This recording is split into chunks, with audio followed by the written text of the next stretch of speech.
Ladies and gentlemen, our event will begin shortly. The Negaraku and Putra Gemilang song will be played in the beginning of the ceremony, but you may remain seated.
Our event will start at 8:15. The Negaraku and Putra Gemilang will be played shortly, but you may remain seated.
A very good evening to our honorable guests and all of our lovely viewers who are watching this live from YouTube.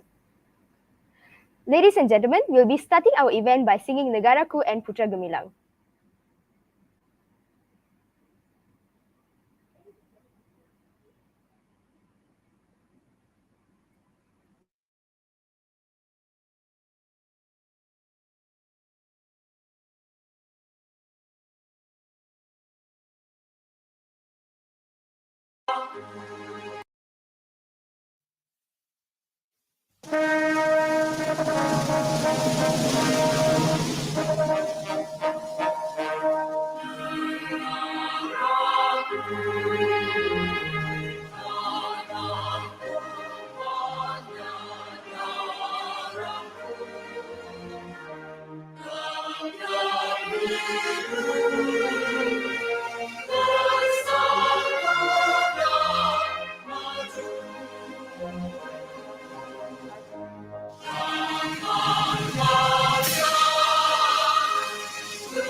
Persiki Putra Malaysia.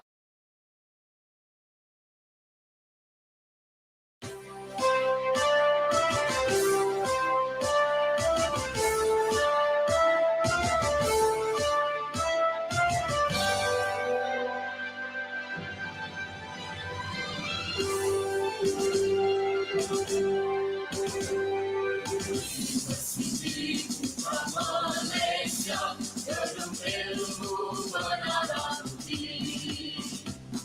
Sinilah berhimpun warga siswa, berjunjung amanah, berilmu berbakti. Setia mengisi harapan, insan bertakwa berunjang pribadi. Berpadu tenaga mencapai kejayaan, sehati sejiwa berhebat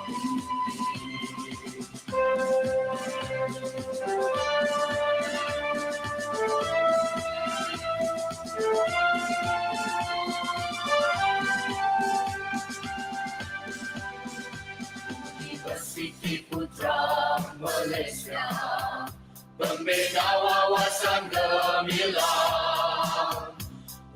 Persiki Putra Malaysia, pembentuk siswa cemerlang. Sebarang namamu di sinar zaman, semerbak namamu di suara sanjungan. Penyumbang bakti ke anak bangsa, pewaris sejati negara tercinta. Damai besar perbaik kota, bersemangat citramu semoga berkala. Di darjat bangsa, di daulat negara, tersurat jasamu bencana kemajuan.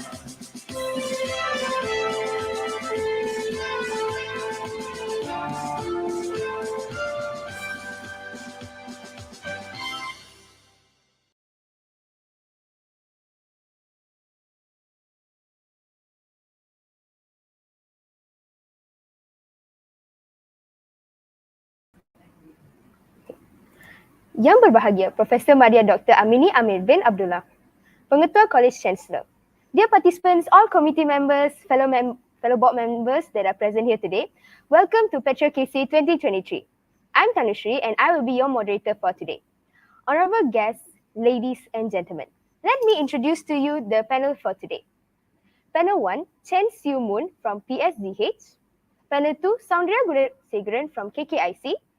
Panel 3, Muhammad Iqmal bin Muhammad Isa from KTDC.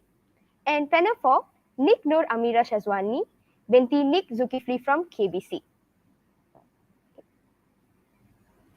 As Malaysians, we have been taught to be patriotic from a young age. And patriotism is something that instilled in ourselves since small. We have been taught by our parents, schools, and by our surrounding to live with people of multi-races in harmony. Which brings us to the objective of Patrio Kc, which is to foster a sense of belonging in our country.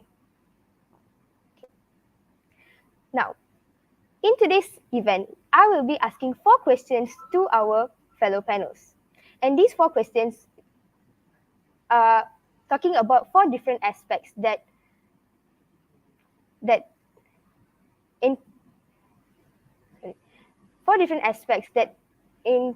speaks more about Malaysia. The first aspect that we'll be discussing today is about food. Malaysia is a country of multiple races. For example, we have traditional Malay, Chinese, Indian food, and also most of the food from East Malaysia is extremely popular in Malaysia. One of the most popular food in Malaysia is nasi lemak, and nasi lemak is one of my personal favorites as well. So the question now is, how can a classic nasi lemak be infused into our multicultural context? Since nowadays, nasi lemak is being served with a variety of side dishes such as chicken gravy, prawn sambal, chili fish, and many more. What do you think makes each and every serving more special? Okay, I would like to start by asking panel number 1.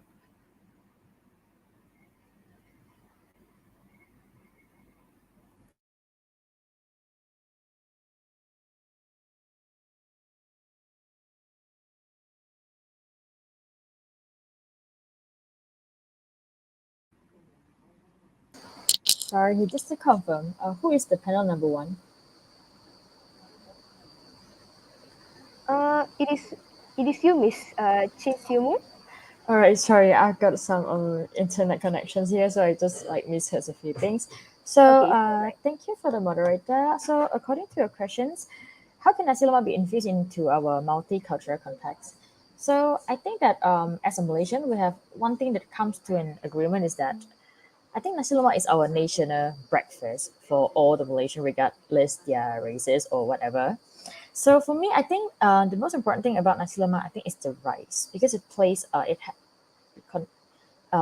important part into the whole dish. So I think the softness of nasi lemak is always soothing and delicious, and it always nasi lemak the food is so simple but yet so good and so underrated, to be honest. So I think the nasi lemak rice will not be authentic without the pandan leaves that gives a floral smell, and also the coconut milk, that adds up all the scent towards it. So the sambal produces rose scent that gives the spiciness yet sweet smell. So one of the improvement that I think the vendors they could add on to their nasi lemak is that maybe they could replace their rice to jasmine fragrant rice to make their nasi lemak more special and to be more aromatic. Yeah, I think that's from me.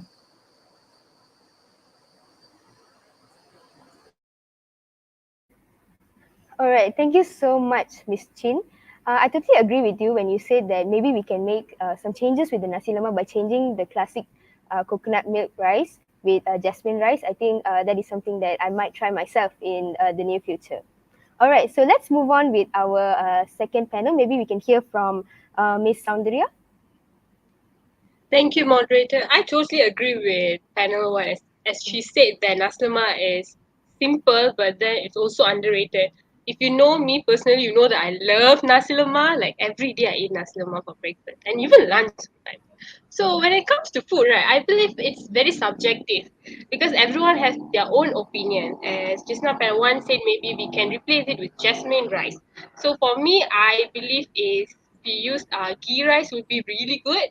And also sometimes, right, when I feel that if you try new dishes, as in if in nasi lemak, maybe you can try with maybe fried chicken or even fried prawn. It is really good. So when we mix ingredients, we don't only like mix the food, it also brings out our identity. For example, as like Indian, I prefer vegetarian nasi lemak. So even in temple, they serve vegetarian nasi lemak. So how do they serve vegetarian nasi lemak? It's very simple. They just substitute anchovies with tofu, and it's really good. And I really love this vegetarian nasi lemak. And not also to forget that I do love this anchovy sambal nasi lemak also. So I believe, as I was saying, that we could like substitute like food and all, but still the authentic nasi lemak will always be the best. So yeah, that was my answer for this one. All right, thank you so much, Miss Andrea. Actually, I really love the fact that you said that nasi lemak not only could be eaten by people who are non-vegetarian, but also people who are vegetarian can also enjoy the food. Just like how you said, like we can just find new alternatives to change something that is so classic into something that is suitable to our own taste. And just like what you said, it does create such an identity. All right.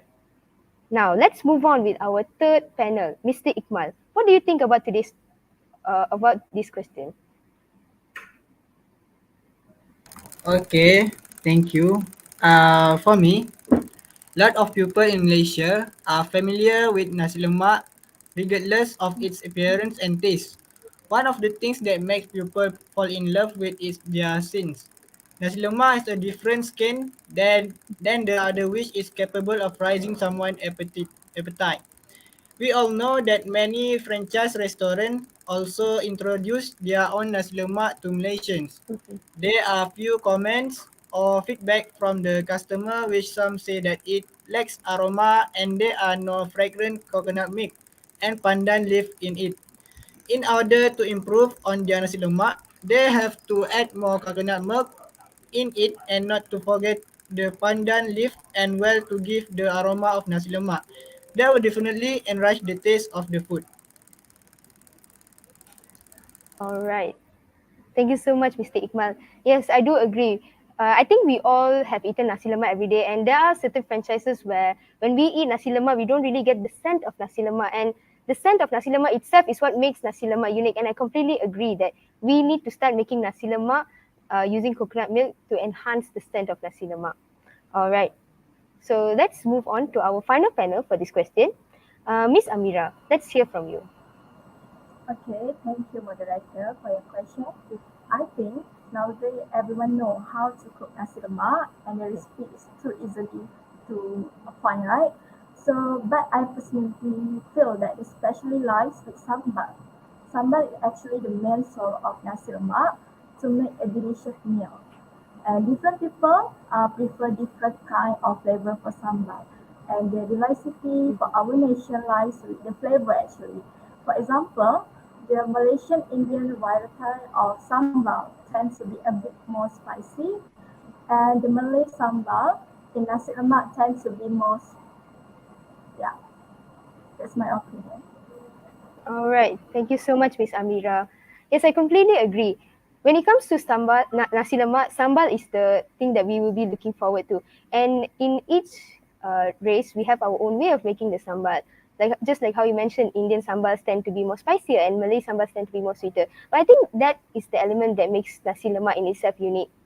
Okay, so with that, I would like to wrap up our first question by saying that nasi lemak in itself is unique with the way we make nasi lemak unique, starting from its scent, the sambal and the rice, and just the extra side dishes that are added alongside with the nasi lemak. That is what makes nasi lemak unique. And I hope that if we ever have to meet any of our foreigner friends, please introduce nasi lemak to them as the first dish that they come to eat in Malaysia. That would be amazing. All right. So now we will be moving on to our second question. And I'm very sure our viewers now have been warmed up with our first question since you were starting with food. So now we'll be moving on to the second aspect that I'll be talking about, which is traditional attire. Okay. So when we talk about traditional attire, we are we will be thinking about the colors, the designs, the fabric of each color of the attire itself. And in each culture, it's unique to its own way. For example, if you take the Indian attire by itself, there are various of designs, colors, and it's amazing to learn and get to know traditional attires from all races. And wearing traditional attire gives a sense of connectivity to culture, and it represents the identity of a tradition. In modern days, there are certain Asian cultures brought to Westerners. For instance, nowadays, if you see certain celebrities, they'll be wearing Indian attires just as a fashion trend. So I'm curious to know how we can encourage the current Gen Zs to normalize wearing traditional regularly. Because traditional attire definitely has something special to it. And how can we get the young generation to feel the glow of wearing it? Okay, maybe for this question, I would like to hear from panel number 3, maybe.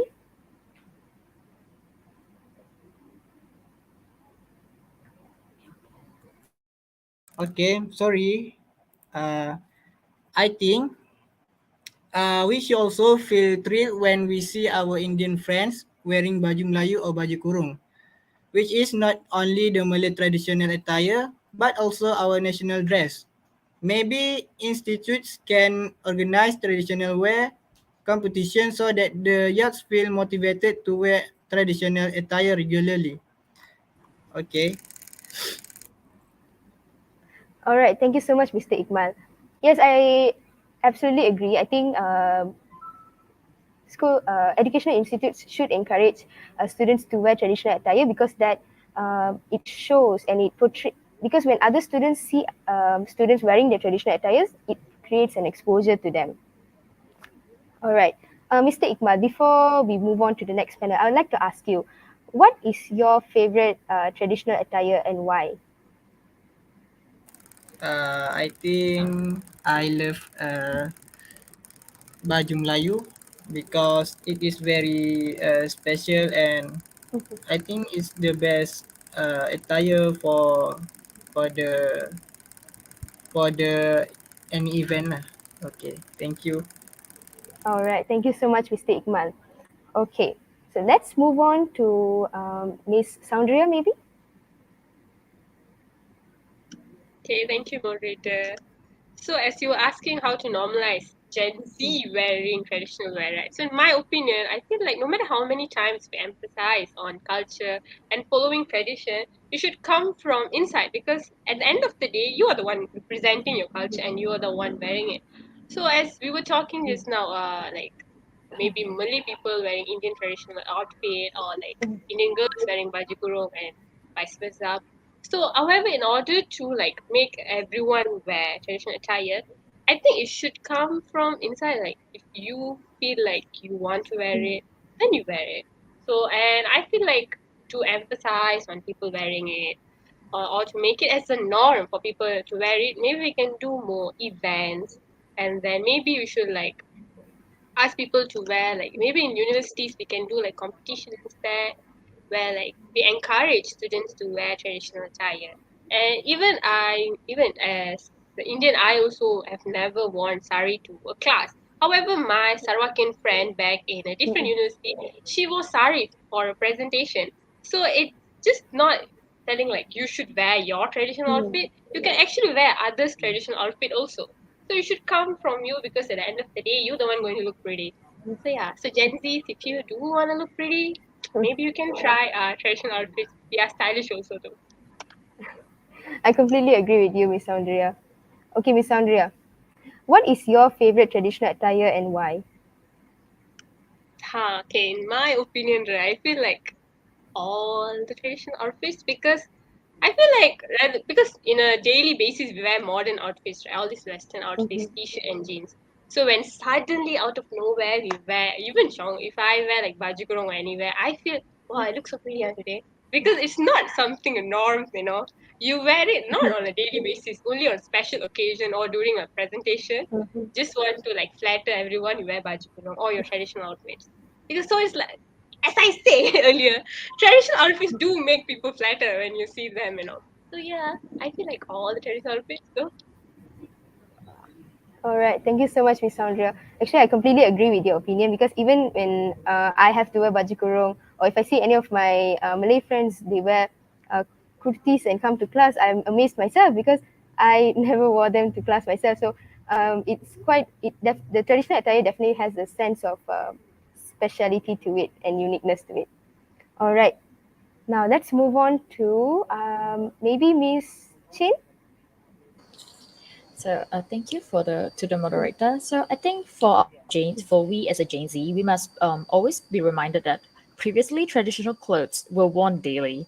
So it won't be weird if we choose to wear it in a normal occasions. But I know except for sari, it's only for some important occasions, right? Miss the panel too.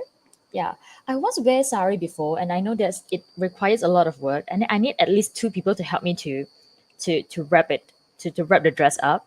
So I know it's actually a big work behind the sari, but I think that all the traditional clothes they actually brings out the other side of us because we wear Western clothes daily right now. So when we try to forget about the beauty of our traditional clothes, so in order to encourage more youth to appreciate and embrace their identity, I think this awareness should be spread out and also emphasized in our school level. So it is very important for students to know that it is not a weird thing to wear your traditional clothes to school, whatever. So, for example, me as a Chinese student, I always wear baju kurung to school. You know, in my secondary school area, because I think baju kurung is really it's like suiting. It's like very, it's like nice to wear, and it's suitable for all occasions and stuff. So I think for these questions, Gen Zs to wear traditional clothes, it must start at schools because when they grow up and they enter to the university, so that they would always practice these traditions towards the end of the day. Yeah, and I don't think that we should really end the trends right here. All right. Thank you so much, Miss Chin. I resonate with what you said because I used to wear baju kurung to school myself every single day because it is very comfy to wear that to school. Okay, Miss Chin, what is your favorite traditional outfit and why? Um, for standard answer, I would say cheongsam, but if you really want me to pick my favorite, I would definitely pick for sari. I just love when I Wow. get all that dress. I get dressed up because put all the bangles on. Just makes me feel fancy somehow. Yeah. Oh my God, thank you so much for saying that. I mean, since I'm an Indian myself, I'm so flattered that you're saying that. Thank you so much for loving to wear the sari. Okay, finally, let's hear from Miss Amira. Okay, thank you, moderator, for the question. So, in my opinion, I think Malaysia plural society of diversity in terms of traditional costume. Under traditional attire like the Malay, baju kebaya, Melayu, baju kurung, and Chinese with cheongsam or sampu, and also Indian with sari, salwar kameez, kurta, and dhoti are not exactly difficult that people from the various ethnic groups wear on a daily basis. But I think social media should promote more about the beauty of traditional costume, so it's not in the media social right now. So definitely that could be a best platform to encourage the young gen to wear traditional. All right, thank you so much, Miss Amira. Yes, I think we as youngsters we should utilize social media to popularize wearing traditional attires because everybody is using social media. So I think that would be a great way to get youngsters to wear traditional attire regularly. Okay, Miss Amira, let's hear it from you. What is your favorite traditional attire and why? I love baju kurung. Currently, I'm wearing baju kurung actually.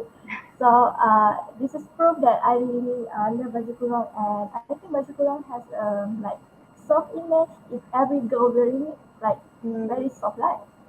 So baju kurung is my favorite traditional costume. All right. Thank you so much. Actually, I enjoy wearing baju kurung myself.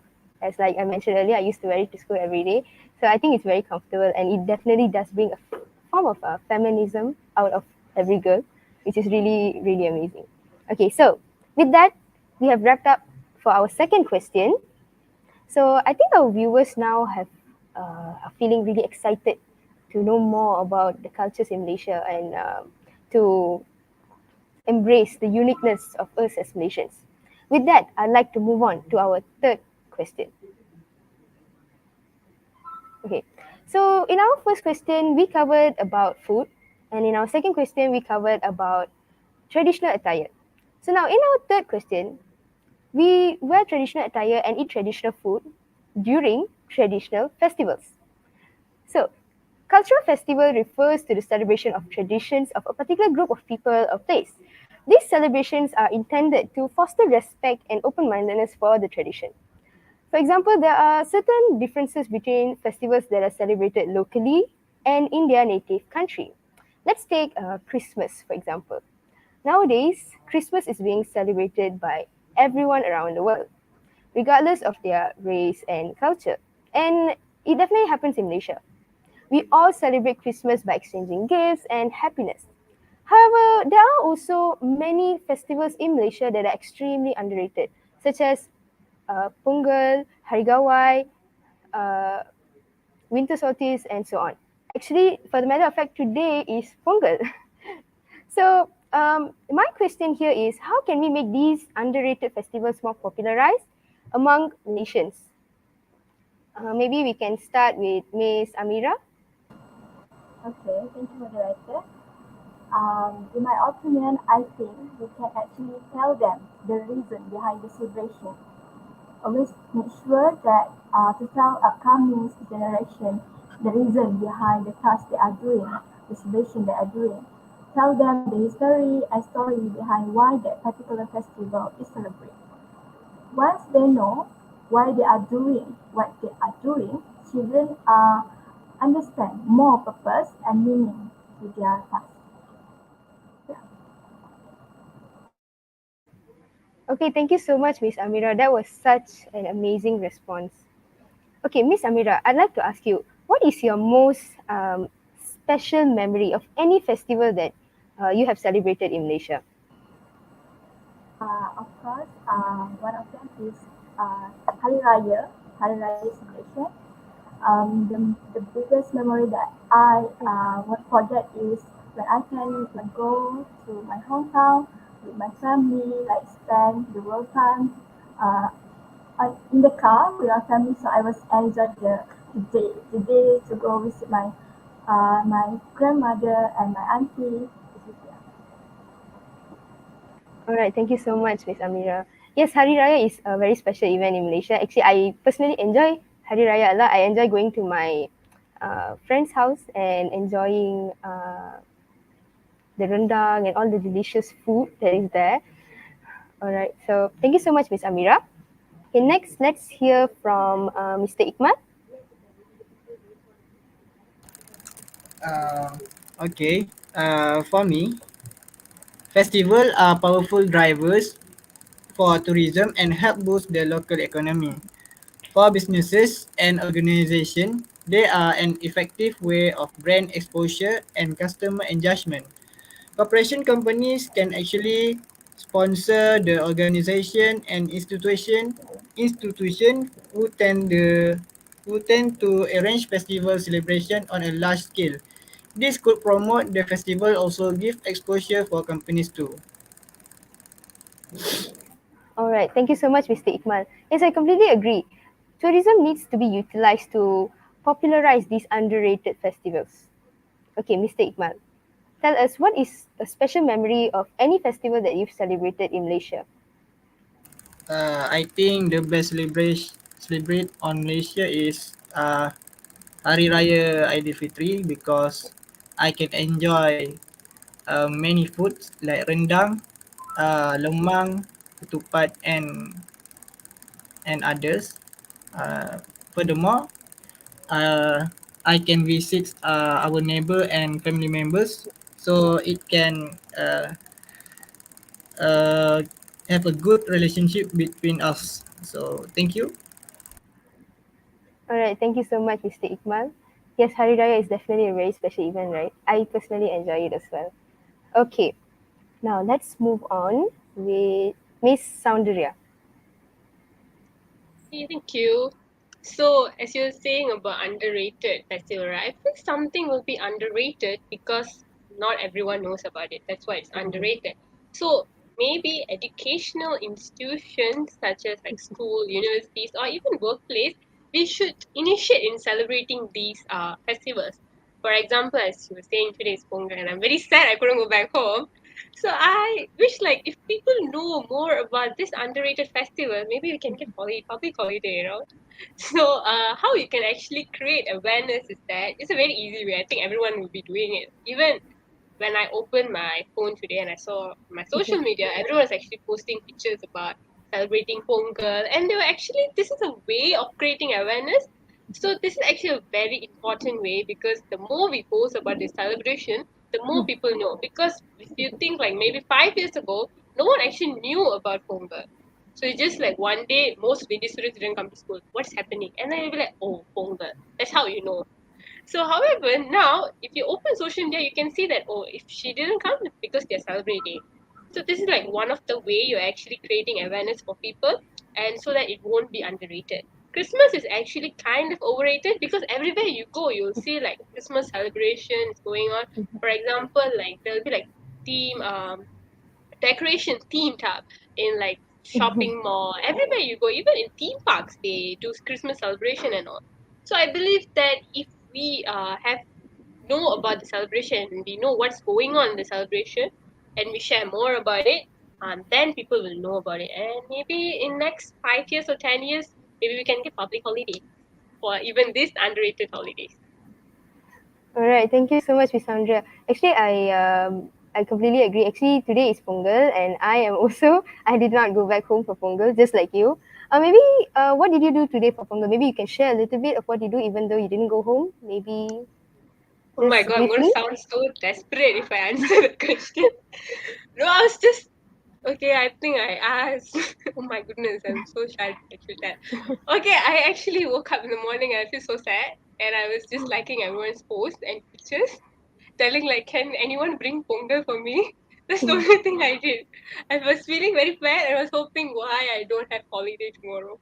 And I was wishing, I was hoping tomorrow I will have public, I mean, not public holiday. I was hoping that tomorrow I have online class. So if tomorrow's online class would have gone back home, but no, tomorrow I have 8 o'clock physical class. So I have no choice to stay back. So yeah. Okay, it's all right, Miss Sandra. I think let's just hope that next year Pongal will fall on a holiday. It's all right. I'm very sure. I just hope someone will bring for you Pongal for this year. All right. Let's move on to our final panel for this question. Miss Chin. Okay, so first and foremost, I would like to say happy Pongal to all the Indian friends right here. Because before you mentioned, I don't even know that today is Pongal. Yeah, I think Pongal is definitely one of the underrated festivals among Malaysians. I know it because I have a few Indian friends before, back in my secondary school. So they always bring me the sweet rice during Pongal, and Yeah. that's how I know that Indians are actually celebrating a festival called Pongal.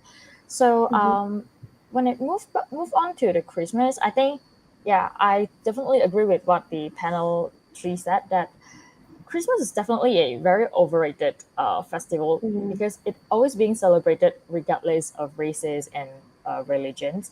You can always see that there are a lot of activities related to Christmas whenever it comes to Christmas month, December. But anyway, there are still a few of youngsters who hates to celebrate any festivals. So I think yeah, this is because most of the youngsters they hate being bored. So I think the parents, as a I think parents play a really important role in doing in sharing the awareness. So parents should excite them by involving the youngsters into all the decorations and preparations together, such as maybe they can shop the deco together, and also parents they should always take their kids choices into a matter. So they should always let the kid know that they are actually involving together into making all the celebrations together. So by doing this, I think the youngster they will start feeling heard and also included in in the celebrations. So example, the let's take Pongal for the example. I think parents they can actually teach the children how to make the sweet rice, and just like me, so the children they could bring the sweet rice to the school and then they share it with the other friends like me. And this is another way to share to open the path for the other races to know that there are actually different festivals are celebrated in Malaysia. Yeah. All right. Thank you so much, Miss Chin. Actually, I definitely agree that parents do play a big role in exposing their children with different traditions and especially underrated festivals. Okay, Miss Chin, share with us any special festival any special memories from any festival that you have celebrated. Maybe you can share with everyone here.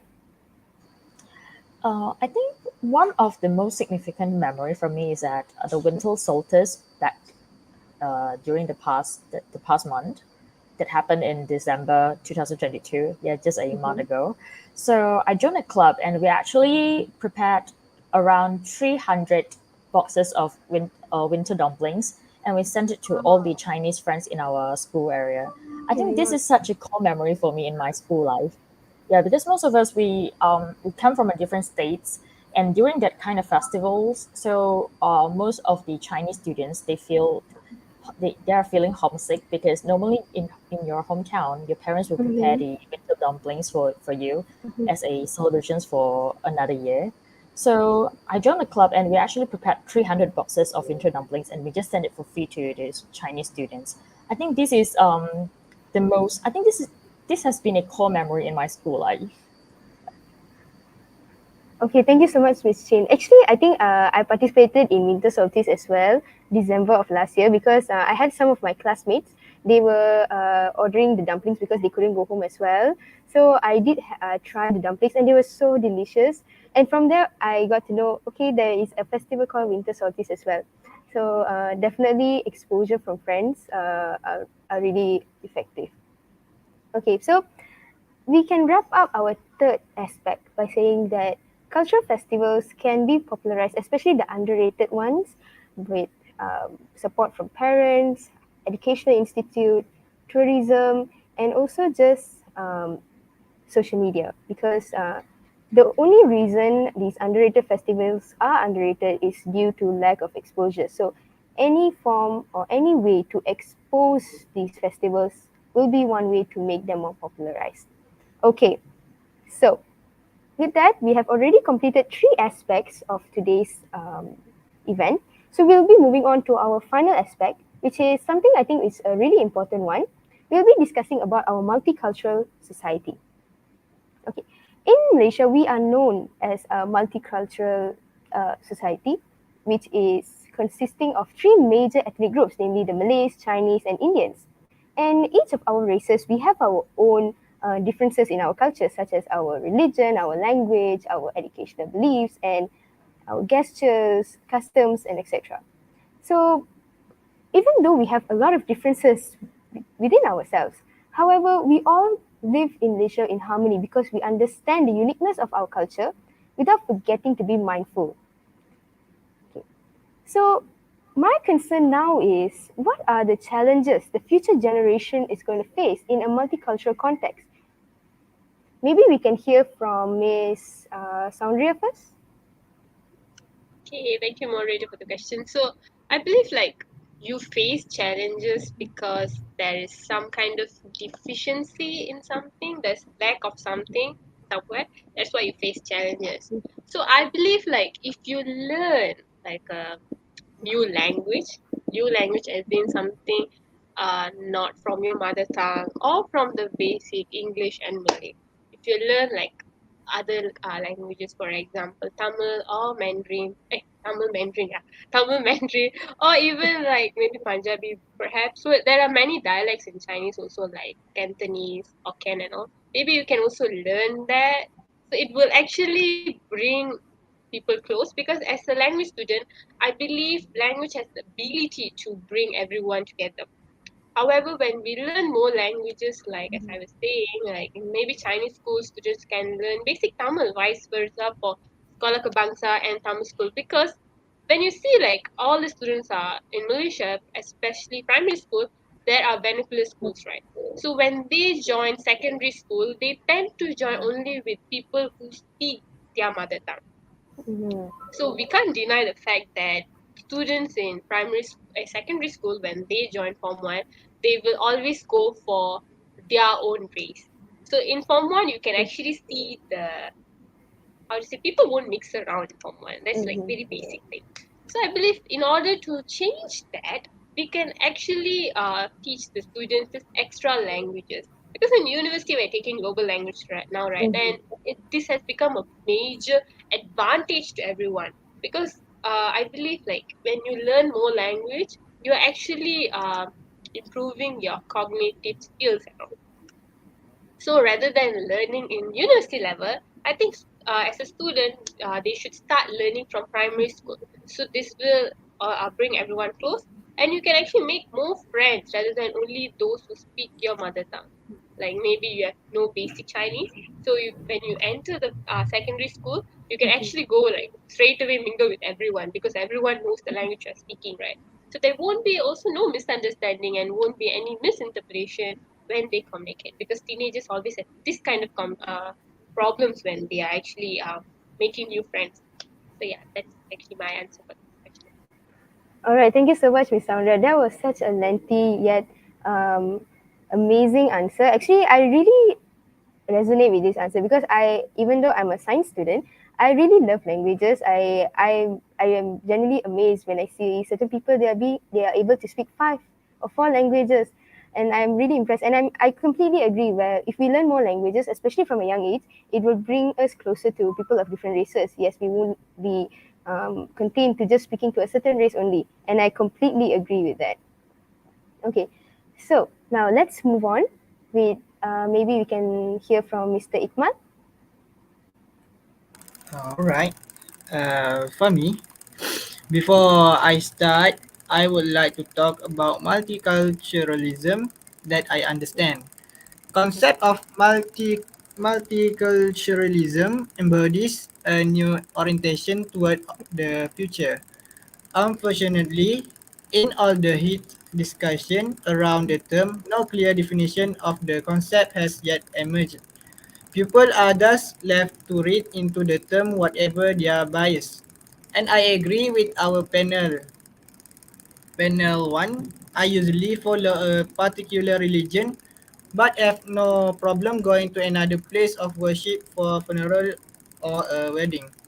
Prayers of a different faith set in our presence do not trouble us, and best of all, we have friends from all races. So the challenge here is acceptance from the elder generation who is still has a narrow thinking could be a problem to the younger generation who is actually ready to accept religion and races. All right, thank you so much, Mr. Ikmal. Sorry. Um, I do agree because I think there's a certain barrier between the older generation and the younger generation. There are certain cultural aspects whereby the older generation are not accepting enough, and and those cultural aspects are accepted by the younger generation. I think if you're able to break that barrier, it will be a great step towards a united society. All right, so let's move on our discussion with maybe we can hear from Miss Chin. Thank you for the questions. So before I talk about the challenges that future generation will face, I would like to talk about the strength of multiculturalism first. So just as what Mr. Igman has already explained, I think multiculturalism has been defined as different cultures such as religion, language, education, and others. Thus, in order to live in a harmonious state in Malaysia, I think we have to understand our own culture and also the cultures of the others with mindfulness and respectfully. So I think racial stereotypes and misconceptions should be abound, such as Malay are like this, Chinese are like that, and maybe Indians are like this or that. So all this stereotyping it is never going to bring any positive effect. So many like us, I think me, we have live in a mixed society neighborhoods, and we have went to school where students came from all races, and we all go to the university right now, so where students came from everywhere. We play sport together, and also we host an activity together right here. So we eat any kind of food. So just like moderator, you have tasted the winter dumplings before, and I have tasted sweet Yeah. rice before. So we wear Western type. We just follow all the culture stuff together.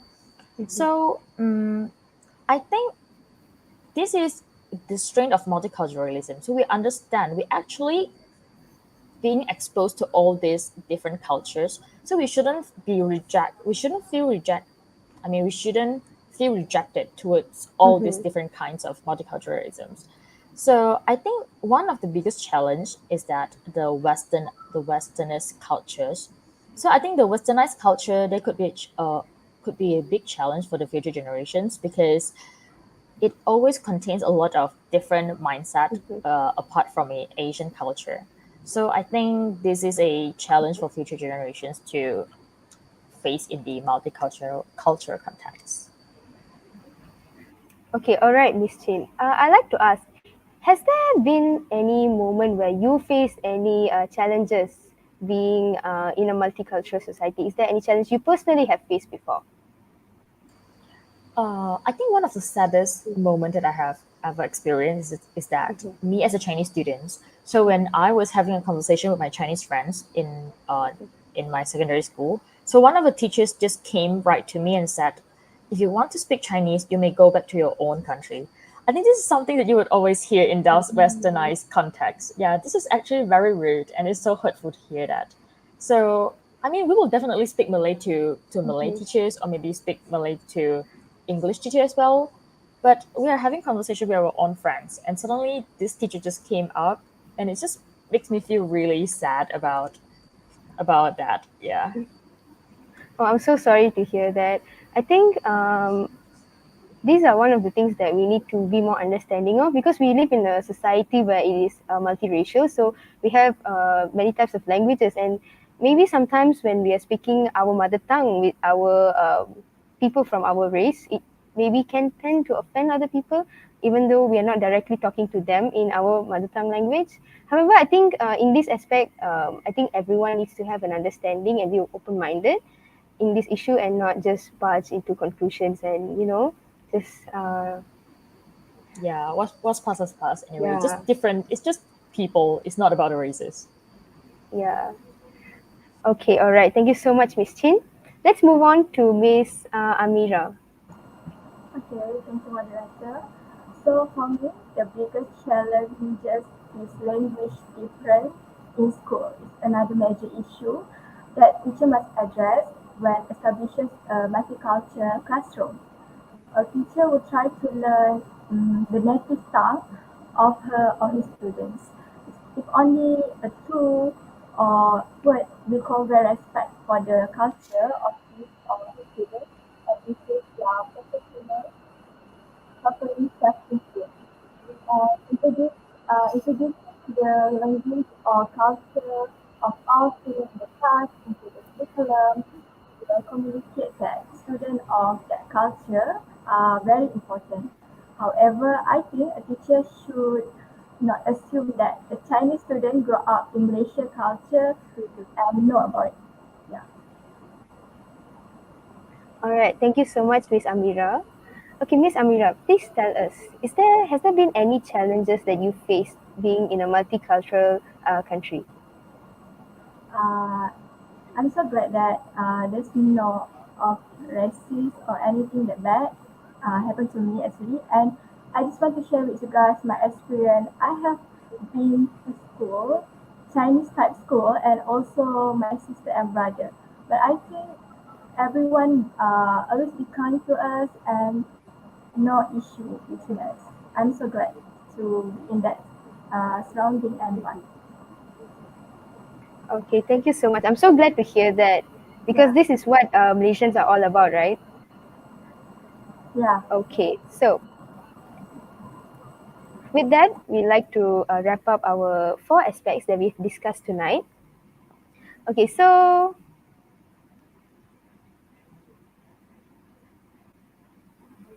thank you to all our panels for your thoughts and sharing a while ago. From our discussion, I'm pretty sure all of our viewers will have their own opinions or probably questions in their minds that they'll be eager to be asking. So, to all of our viewers, you can drop your questions in the live comment section below, and our team will pick up on them.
All right, ladies and gentlemen, there has been a change in agenda. We will be moving on with Ayanda Pengetua's speech first. Okay. Now we'll be moving on to welcoming our very special guest. So put your hands together for the Principal of Canselor College, Associate Professor Dr. Amini Amir Abdullah. Welcome, Doctor.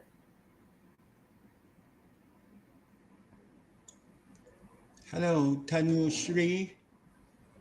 Yes, hello, Doctor. Now, how are you? I am fine, Doctor. How are you? Okay. Fine, thank you. So, when we are going to kick off our opening ceremony? Actually, Ayanda, we have already started our Yes, session, our event today, and yes. all of our panels have already given their opinions about the questions that we have given to them. And Okay. after Ayanda's speech, we'll be moving on with the second part of today's event, which is Q&A session from our live audience.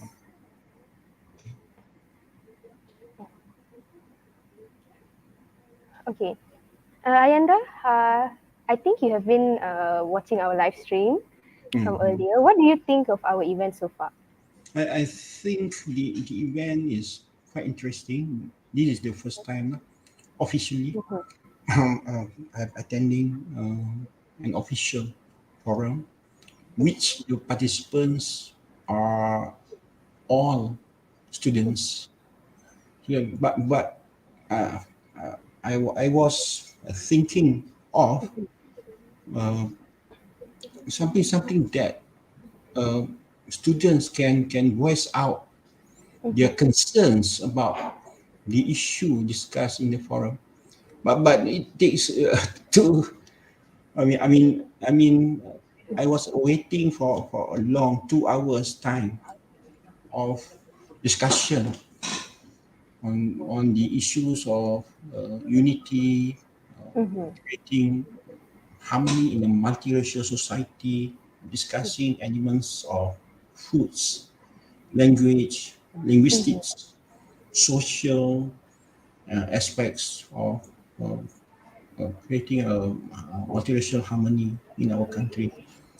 But Tanushril, Yes. so uh, can I deliver my speech now? Yes. Yes. Of course, Uh, Doctor. Please. okay. Bismillahirrahmanirrahim. Alhamdulillahi Rabbil Alamin.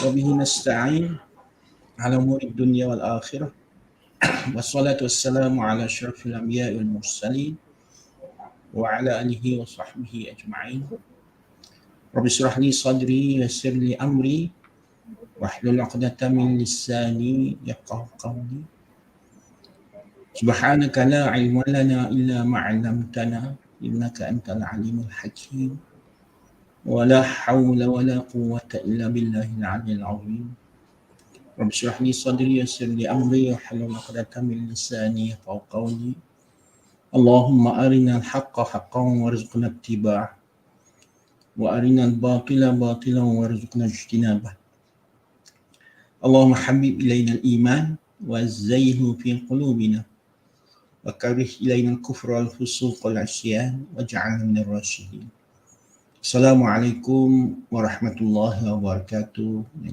Very good evening. Thank you, Miss Moderator Tanushree, So you have done a great job by uh, representing the uh, chairman or director of a program today, and presenting the Ms. Kritiga, Deputy President of College Chancellor Students Representative Council. Um, Ladies and gentlemen, Mrs. Maslina Ismail, Head of Fellow, College Chancellor, all Fellows of College Chancellor, Mr. Iskandar, President of Students Representative Council, College Chancellor, Ms. Kritiga, Deputy President of Students Representative Council of College Chancellor, Mr. Wiswa, Director, Patrio Kc program, which was organized by Kelab Kebudayaan India, College Chancellor, all students of Representative Council, College Chancellor, all committee members of Patrio Kc program. Ladies and gentlemen, dear viewers, a good evening and good day to everyone. And thank you, Ms. Moderator. I'm glad to be here today, and I would like to convey my deepest congratulations to the committee members and team for making this program successful, even via online. Ladies and gentlemen, by organizing programs like this, we see our main role is to produce high level of soft skills, communication skills, enhancing esprit de corps, and embedding leadership skills, creating new knowledge, and utilizing our knowledge and intellectual capacity to find solutions to any problem and issues. In my opinion, all residential college, all residential colleges and events should promote unity of our nation. Malaysia is a country with demographic convergence, which is different, continues to be strong, advanced, and developed, and even respected by neighbors in the context of multi-ethnic and diversity of our country. Malaysia will stay strong and stable if we unite together, having mutual understanding, mutual respect, and mutual cooperation. That is the key words towards national unity and to establish a stable multiracial country. It is a people-centered vision that is at the same time anchored in understanding of our collective responsibility as a public university in developing a true democracy. Patterns of clustering and diversity of the population that exists without directly promote the perspective that ethnic relations in Malaysia are generally fragile, easy to crack, and prone to the direction of tension and often leads to a conflict situation. Is this view accurate to describe ethnic relations and national unity in Malaysia? If this view is accepted, Malaysia as a country, a nation state, may not be able to survive and exist in the world map. The existing situation is that this diverse ethnicity will forming countries according to their respective ethnic patterns. The peaceful situation has given birth to a form of stability in terms of political, economic, and social in our country. This situation allows the people from various ethnicities to live together in a peaceful atmosphere and free from frequent and prolonged violent ethnic conflicts, such as countries like Sri Lanka, Somalia, and African countries. I'm glad to hear that all the panelists just now uh, representing the students of College Chancellor have their own views regarding uh, multiracial society of Malaysia, how we can create a strong multiracial society, even though the discussion is not in depth enough, but uh, for a beginning, I think uh, their performance were very good. Ladies and gentlemen, Malaysia's ability to maintain political, social, and economic stability enable Malaysia to continue to develop rapidly in stable economic growth. Malaysia also managed to achieve level of middle income countries in less than 50 years. That was a miracle. With such a composition of complex ethnicity, religion, culture, foods, language, and others, Malaysia managed to maintain harmony in life, community and development achievements. Hence, uniqueness of national governance in cultivating unity in diversity is very important. Then just looking at the dimensions of conflict or tension. This aspect of governance, that is unity in diversity, actually leads to an understanding of the social integration process in society, which is actually the essence of stability, peace, and harmony in the lives of multiracial society. The stability and peace achieved has been recognized by Global Peace Index, which has listed Malaysia in the rank of 19th place as among the most stable and peaceful countries in the world. In an effort to manage social cohesion in Malaysia, cohesion in the context of ethnic diversity has actually existed through a process of shared history by various ethnic communities across political and socio-economic aspects. A diverse society of ethnic groups in Malaysia can enjoy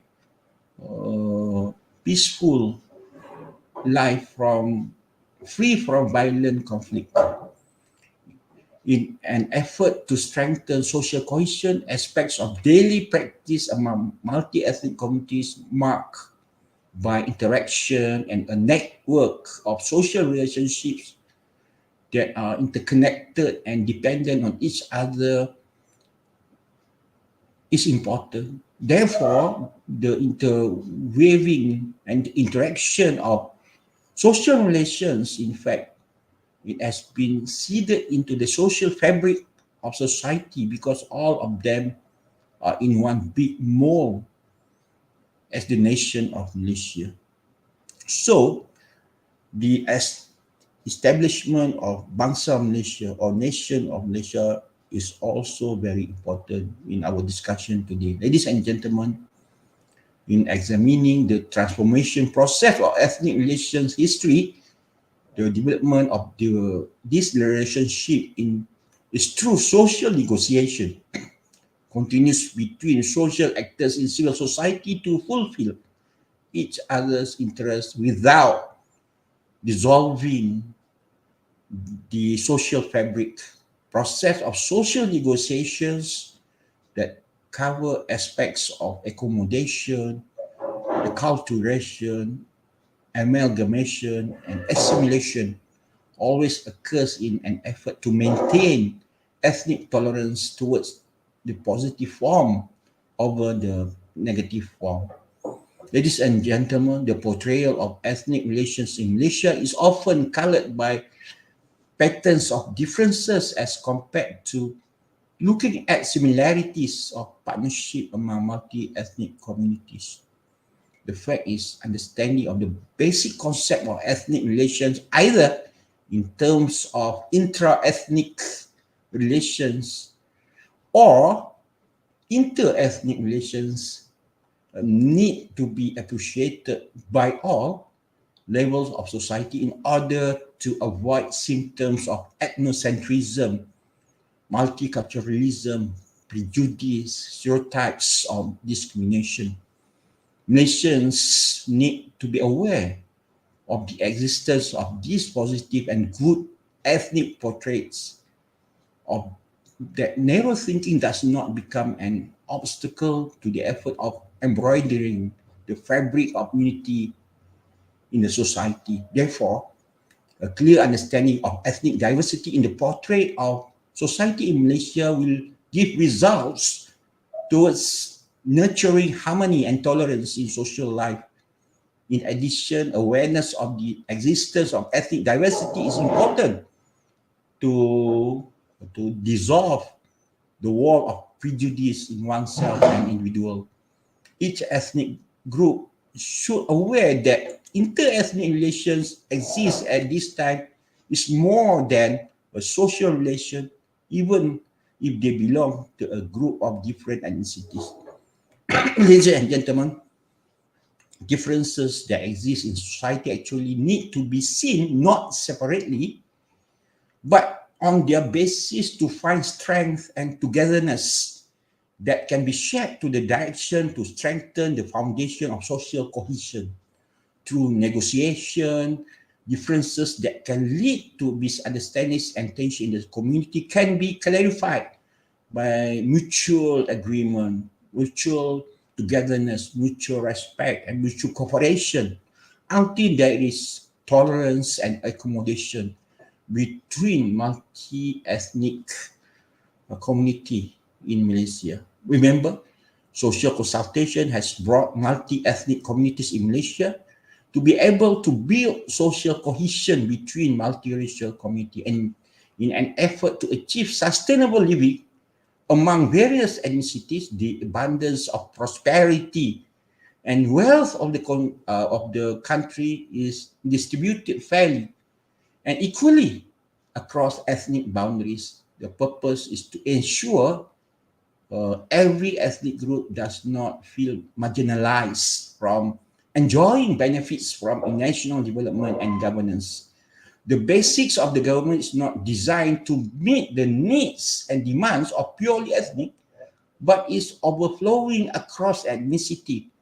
For example, the new economic policy introduced in 1971 acted as a double-edged sword. Poverty was eradicated and society is restructured. The implementation of the new economic policy seems to give many advantages to the Bumiputra group, but the fact is that the community which is not Bumiputera also get overflowing favors from the policy itself. The approach that gives the connotation that social harmony and political stability, which is formed and supported through policies implemented by the government, should be supported by us. This means that public policy in Malaysia is important to engineer a multi-ethnic society to live harmony in social cohesion. Last but not least, I conclude my speech and thank each and everyone, especially to the speakers, panelists, and moderator.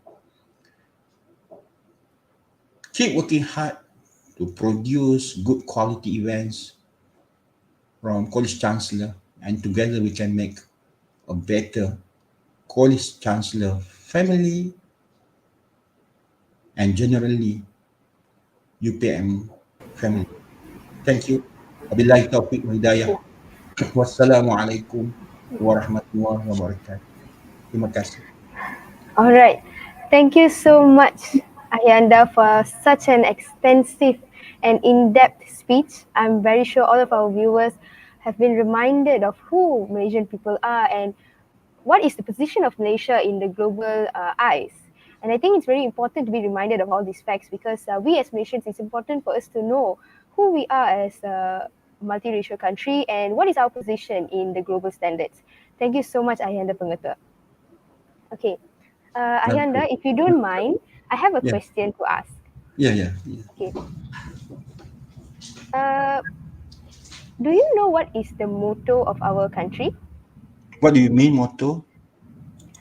Motto in the sense of what is the motto our country currently stands by? Okay. Well, for your information, Miss Tanushree, during Datuk Sri Najib Razak, during his reign, when he was the Prime Minister, I still remember he introduced the concept of one Malaysia. I mean, the concept of unity for Malaysian people. Okay, and then before that, Tun Abdullah Badawi introduced the concept of Islam Hadari, which partially also focusing on creating multiracial society. Uh, I I said this before because I involved in both policies as think tank for the government. And during Datuk Sri Ismail Sabri, I think you still can remember, he also introduced the concept of keluarga Malaysia. Yeah, you still remember that. And for the time being, our new government, they try to focus on unity government, but it is still early. I think in the speech of our 10th Prime Minister, Datuk Sri Anwar Ibrahim, he will introduce some sort of new idea regarding creating a harmony multiracial society. I'm not sure yet what are the motto of the country, what are the concept of unity he will introduce. But I think we should focus on national unity, national integration, something like that. So we should have some bombastic uh, title for the concept of unity in Malaysia. Inshallah. All right. Thank you so much, Ayanda Pengetua. That was such an amazing insight. Yeah. Okay. Okay. So with that, that was such lovely sharing from our Ayanda Pengetua. Thank you so much, Ayanda, for joining us tonight. Okay, Uh, welcome. okay. Before we proceed to our next section, we would like to move on to a photography session since we have our Ayanda with us tonight. I would Yeah. like to invite our Ayanda and all of our panelists to be ready. Please leave your Hello. camera open. Hello, Miss Chen. Hello. Assalamualaikum, Ni Amira. Hello, Santraya. And Mr. where Iqmal, is please turn on Mr. your camera. Ikmal? Where is Mr. Ikmal? Is he still online? I mean, Hi, Mr. Pengetua. Iqmal, please switch on your camera, please, because we are going to have our photography session. hello, Ikmal? Ikmal? Maybe he went to the restroom. Okay, I think Mr. Iqmal is unreachable. Okay, so I think we will proceed with the photography session. Okay. Okay, so is our technical team ready? Okay, our technical team is ready. So on the count of three, everyone smile. Okay, one, two, three.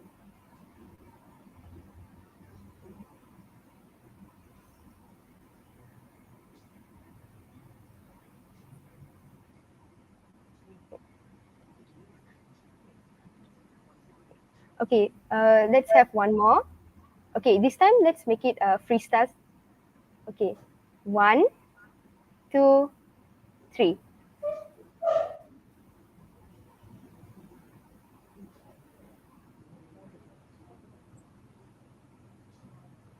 Is everything okay, technical team?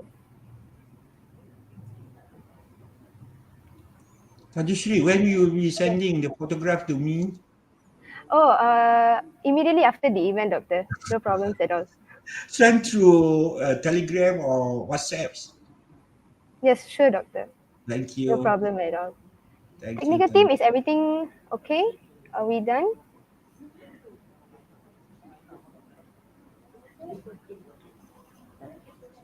Okay. Are we done? Okay. So our technical team has already alarmed me. Thank you so much for joining the photography session. Okay. Thank you so much, Ayanda, for joining tonight's event. So now, after our Ayanda's speech, we'll be continuing with our Q&A session. Okay. So let's have the first question.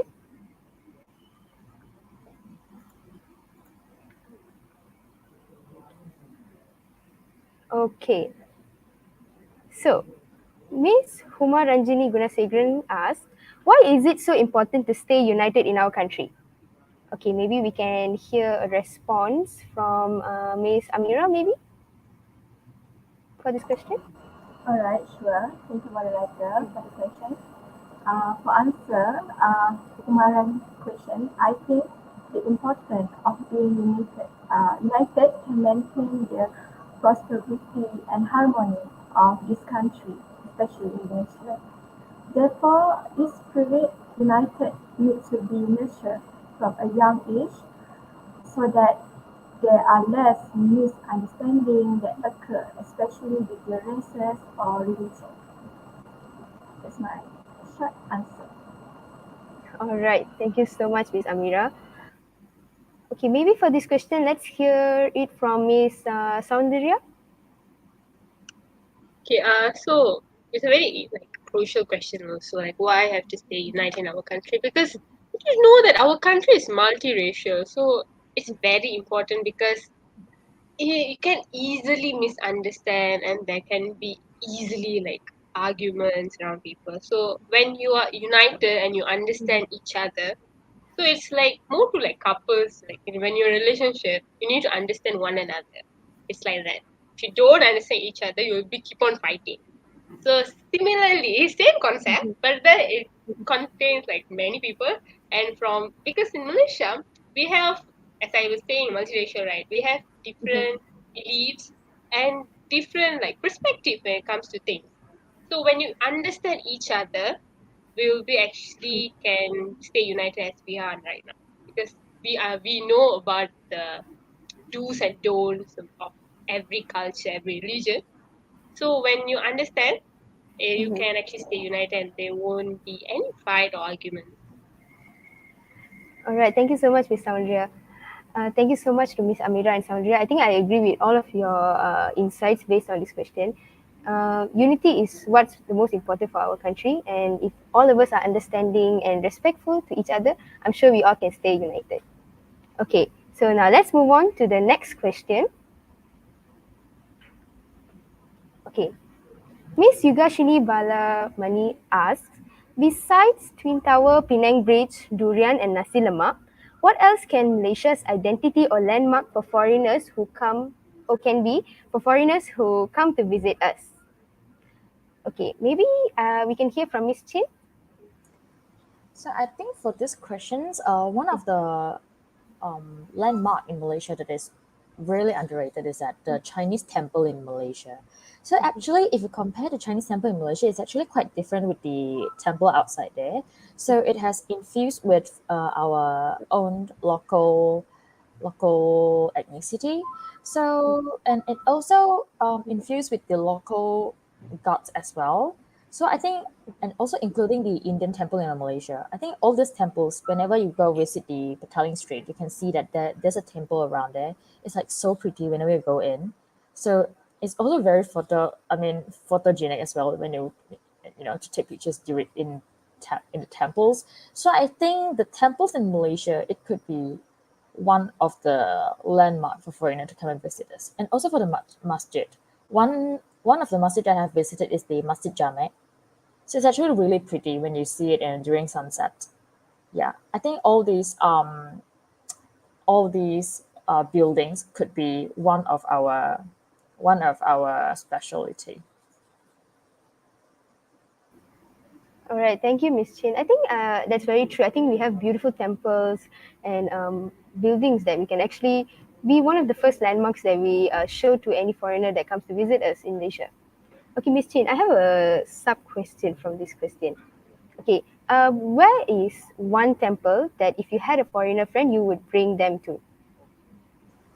If I have a foreigner friend, so I would bring them to the temple Sinsia.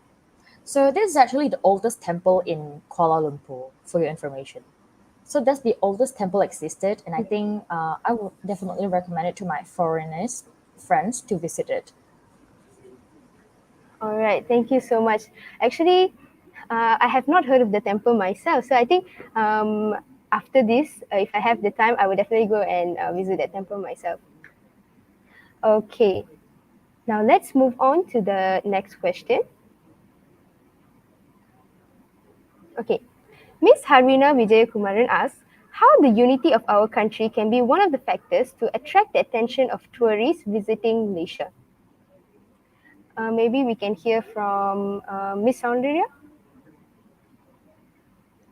Okay, actually, just now when uh, Miss Gwen was talking, I actually remember this one thing where actually in foreign countries, right, only people in a particular religion can go to that religious place. But however, in Malaysia, it's not like that. Anyone can enter temple, anyone can go to Chinese temple, and people can actually visit mosque. Even like in schools, I used to sit in surau while my friends are praying. So I think that's one of the major like advantage of being a Malaysian. You can go wherever you want. Just that dress appropriately, then you can actually go wherever you want. That's the Yeah. main thing about Malaysia. So when it comes to tourist attraction, right? So I believe like I think I've watched like multiple videos on this, and actually when tourists they actually really love how Malaysians speak accents, because like as an Indian I sometimes can actually speak like in a very Chinese accent, also in a Malay accent. And I'm talking to my Penang friends, I tend to use the word hang every time I talk to them. So it's like that, when a tourist friend, like, not even like tourists, maybe we can talk about international students. When an international student come to Malaysia, and like especially in UPM we have too many international students, and when they are talking to us, they'll be like, "Oh, like you tend to talk like this person," and I'm like, "Oh yeah, like because we are friends, so we tend to talk about things like that." So it's very interesting. And when you talk like specifically about factors that attract tourists, is actually, as I was saying, it's one of the accent, and then how we have like the food in Malaysia, especially nasi kandar. I believe like nasi kandar is the combination of like Indian, Chinese, and Malay. So yeah, I'm getting hungry, so I'm talking about food. So that's like the main things, though. Okay, thank you so much, Miss Andrea. As a person who comes from Penang, Penang is known for their nasi kanda. So I truly resonate with you on this point. Actually, it's very true. I think the way we speak and the food that we have is one of the main things that really attract tourists to come and visit Malaysia. And this is what makes us stand out because we are a country of multi races. We have a variety of cuisines that just foreigners are eager to try and um, come and visit and learn more about. Even when we're talking about cuisines, actually famous chefs, they tend to come to Malaysia actually to learn how Malaysian foods are being made. So for example, recently I watched in a program where Anna Olsen came to Malaysia to learn how to make nasi lemak, how to make ketupat, and etc., how to make our rendang. So things like that shows that how our cuisines really do attract people to come to Malaysia. Okay, so next, let's move on to the next Q&A question. Okay, Pavitra anak perempuan Raja Krishnan asks, What are the challenges of being student representative of a Kelab Kebudayaan when needed for an event that can benefit all the students here, despite different races and religions? Okay, this is a lengthy question. Maybe we can hear from Ms. Amira. Okay, thank you, Pavitra and moderator, for the question. For me personally, I think I don't have any challenges with the representative for Kelab Kebudayaan because when we realize that we are live in this multicultural environment, in this matter, for me, there is no problem for us to respect other races or religion. So from that, this shows that we have a good attitude in respecting others, as long as it does bring harm or bad effect to our races and religion, as long as there is not a problem for us actually to try to learn to celebrate others. For example, Chancellor in their clubs, organization, a Hari Raya celebration to celebrate Muslim. I'm very grateful and thankful for that because they are trying to celebrate us, right? And I just want to share with you guys one hadith sahih with you guys from Abdullah bin Amir radiallahu anhu. Prophet sallallahu alaihi wasallam said, "One who loves others will surely be loved by Allah. Love every inhabitant of the earth, surely you will be loved by the inhabitant of the sky." So try to be tolerant, try to respect others, try to be kind to others. But I think I don't have any challenges. Alhamdulillah for now. I'm so glad to be in this good environment. All right. Thank you so much, Miss Amira. I think in everything that we do, there's definitely challenges, and there's definitely challenges in being a student representative. However, just like how you mentioned, by being kind and supportive, I think we can make anything possible. Okay, now let's move on to the next question. All right.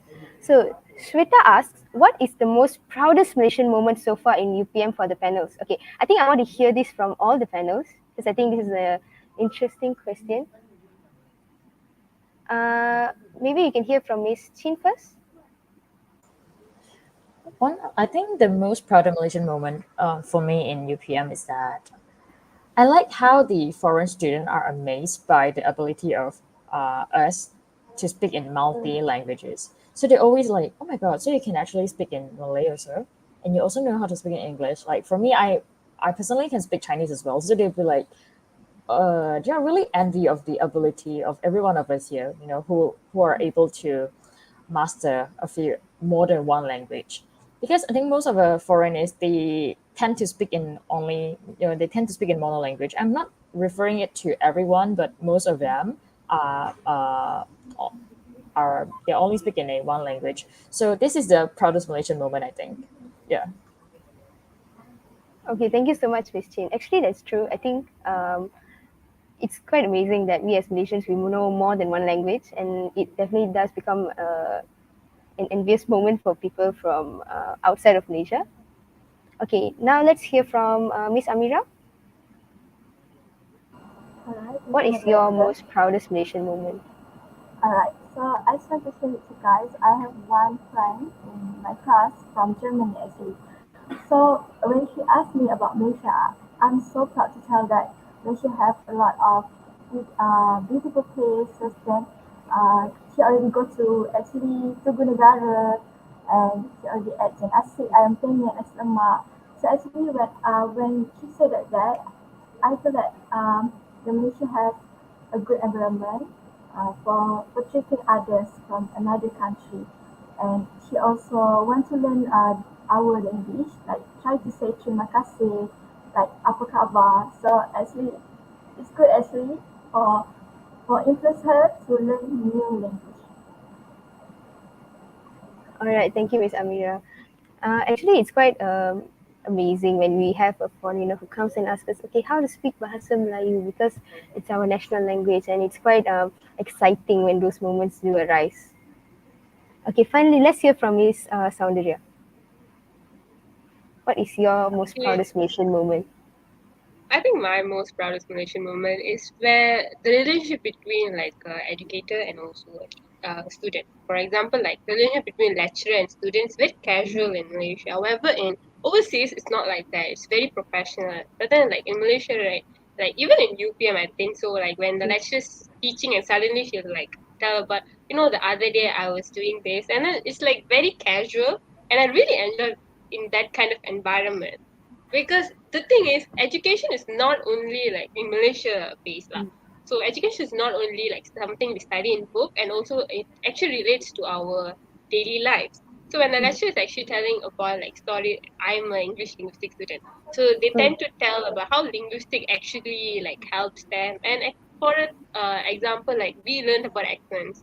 So before this, people, even I used to make fun of people's accent. However, after learning about appreciating like different accents, whenever people are talking, I tend to analyze. I'm like, wow, their accent is really unique, you know? So yeah, that's like one of my proudest moments because as Malaysian, we have too many accents. And it's really nice to analyze people.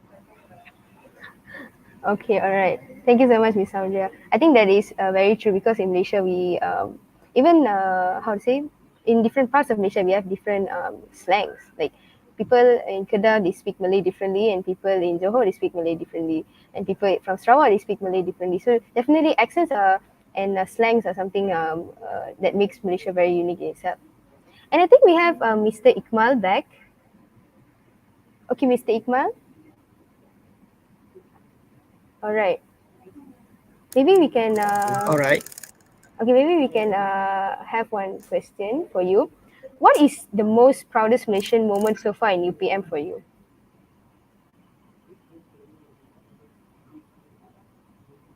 Mr. Ikmal?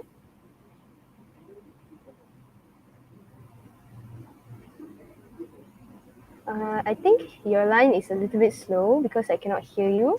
Sorry, my internet is not.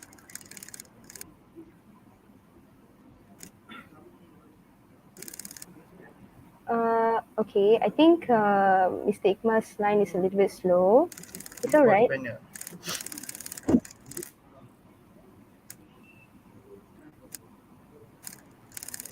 Okay. I think the most proudest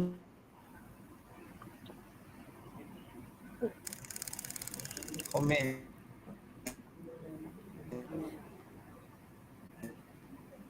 My internet is very not.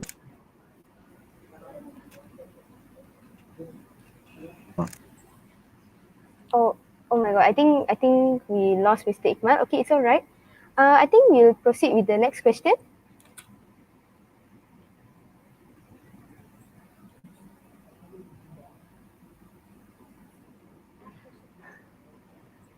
Okay, so Mr. Deepak asks, sports improves our unity, like we stay united to support our Harimau Melaya during football matches.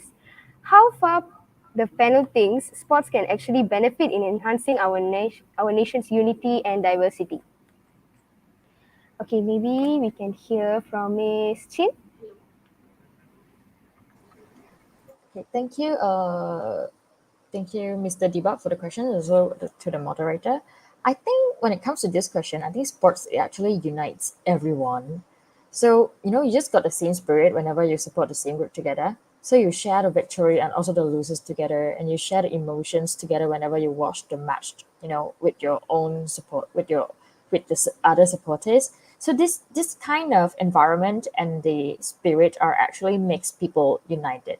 I think sports is a really good way to you know to be united to be. I mean, it's a really good way for us to be united together because that spirit is the spirit. That spirit is the thing that bring people together. All right, thank you so much, Miss Chin. Actually, talking about sports, it reminds me when Malaysia was playing for Olympics last year, because I remember watching the Olympics and feeling so excited for our badminton team when they qualified, and definitely that's when I realized that, oh my gosh, uh, I felt so enthusiastic for our Malaysian team, and also I was really cheering on for them, and thankfully they did win. So yes, I do relate to how sports brings people together. All right. With that, I would like to say that unfortunately that was the last question for our Q&A session. And we have reached the end of our program which is Patrio Kc 2023. With that, I like to conclude that Malaysia is a very unique country where cultural differences does not hinder us from living together as one. There is unity within diversity, and we must live in harmony in order to gain peace in society. Thank you to all for lending your ears and being with us tonight. I'd like to thank our panel for being here today and sharing all of your thoughts, because it was so informative and so fun to have all of you here tonight. And thank you to all of our viewers for tuning in today and chipping in your time. Attention to all viewers who have joined today, you are required to scan the QR code that will be shown in a while using Putra VID. I remind, Putra VID, using the Putra VID app to record your attendance and e-merit. The QR code will be shown for 3 minutes.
Attention to all viewers.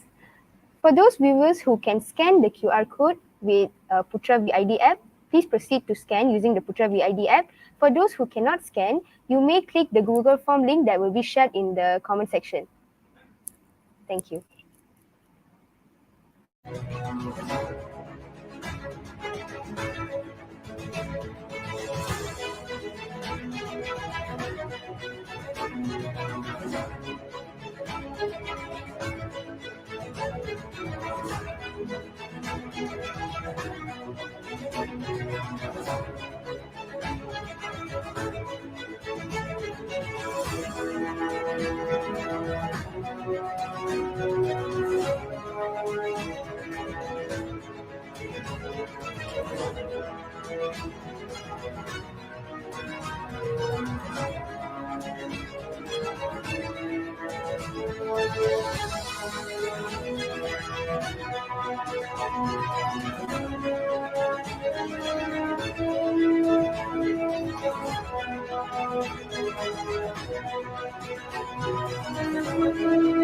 Reminder to all viewers, whoever can scan the QR code, please scan using your Putra VID. If you cannot scan the QR code, please click onto the Google form link that is shared in the comment section. The Google form link will only be open for 3 minutes.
Thank you to all our panel and our viewers for chipping in your time and paying attention to our event today. I wish you all a good evening and thank you.